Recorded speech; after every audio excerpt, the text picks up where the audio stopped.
abantu batandukanye baryoherwa n'umuziki cyane cyane iyo barimo kuwumvira mu dukoresho twabugenewe bacomeka cyangwa bakomeka mu matwi, kandi bikaba binavuga cyane. Uko niko abantu bumva umuziki wabaryoheye.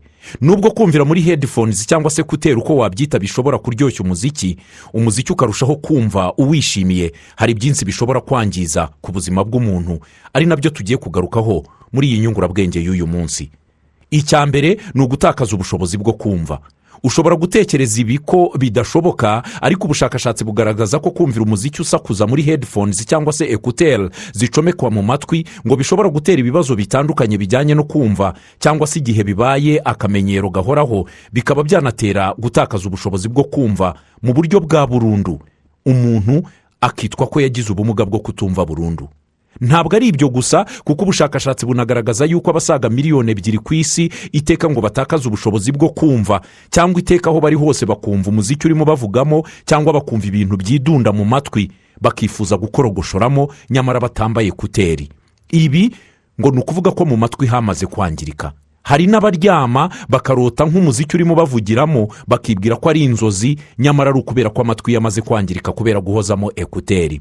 Ibi ngo biterwa hanini no kumva amajwi arengeje ubushobozi bw'amatwi, dore ko amajwi arengeje decibel 90 aba ashobora gutera ibibazo mu matwi. Decibel ni uburyo bukoreshwa mu gupima ingano y'urusaku cyangwa se amajwi aje mu gutwi. Kumva umuziki mu gihe kirenze iminota 15 arengeje decibel 100 bishobora gutera gutakaza ubushobozi bwo kumva mu buryo bwa burundu. Niba ukunda kumva umuziki urengeje icyo kigero, gabanya ugeze kuri 50 nibura. Ikindi batubwira yuko gutizanya écouteurs ari rimwe mu ikosa abantu bakora rikomeye cyane, ribakururira indwara zo mu matwi ntibamenye icyabiteye. Gutizanya ibikoresho bikoreshwa mu kumva bicomekwa mu matwi ni kimwe mu bishobora gukurura ibibazo, cyane cyane ko hari n'indwara nyinshi zishobora kubyanduriramo, cyane cyane izisanzwe zifata mu matwi. Iki gikoresho abahanga batubwira yuko cyagenewe gukoreshwa n'umuntu umwe gusa, bidakwiye ko abantu batizanya. Iyo utizanyije écouteurs, baratubwira yuko kuri écouteurs mu matwi y'umuntu urwaye cyangwa se ufitemo uburwayi bundi, muri izi écouteurs hinjiramo amamiliyoni asaga 100 y'amabakiteri. Aya mabakiteri akaguma muri écouteurs. Iyo undi amaze kuzambara, za bakiteri ziba zibonye ubwihisho, zisohokamo zikinjira mu gutwi kwawe, kuko ariho zigiye gukurira no kubona ibizitunga. Nawe ugiye kurwara amatwi. Gutizanya écouteurs ntabwo byemewe. Abahanga nanone batubwira yuko gutsindagira écouteurs mu matwi cyane ngo bishobora gutera indwara y'ibinya mu matwi.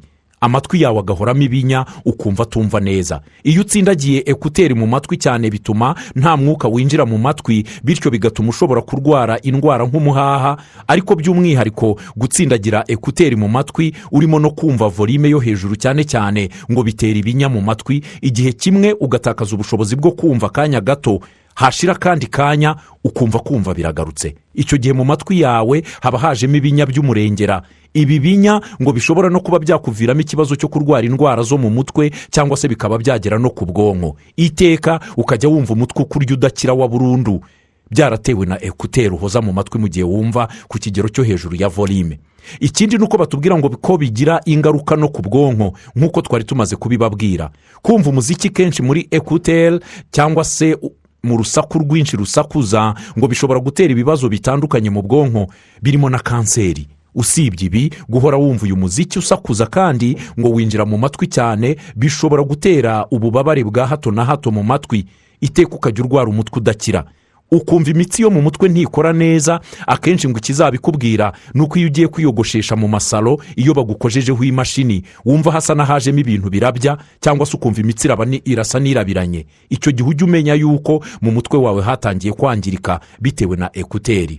Humvikana cyane impanuka nyinshi mu mihanda kubera kutumva ibiturutse imbere cyangwa se inyuma mu gihe uri muri écouteurs. Kugenda mu muhanda wambaye écouteurs cyangwa uri muri siporo ngo wumva aribwo urimo kuyikora neza, nyamara ntabwo uzi bishobora gukurikiraho. Écouteurs ni kimwe mu bikurura impanuka zikomeye cyane muri iki gihe, ndetse n'u Rwanda rukangurira abantu kuzirinda mu gihe barimo kwambuka umuhanda. Gusa batubwira ko hari igisubizo. Icya mbere ni uko ugomba kumenya ko écouteurs zagenewe umuntu umwe, zitagomba gutizanya. Ntawe ukwiye gutiza undi écouteurs. Gukoresha earphone zinjira mu matwi cyane bityo ntizitume hari umwuka winjira mu matwi ntabwo ari byiza. baratugira inama y'uko tugomba kuzambara ariko ntiwinjizemo imbere ngo utsindagire kugira ngo mu gutwi haboneke umwuka uhagije wishyiramo. Banatubwira yuko iteka mu gihe wiyambuye ekuteri mbere y'uko wongera kuzambara ugomba kuzisiga umuti wabugenewe, cyane cyane sanitayiza, ukazihanagura kugira ngo wice za bagiteri n'amavirusi yagiyeho ye gukomeza kukujya mu gutwi cyangwa se ngo akomeze kuhangiza.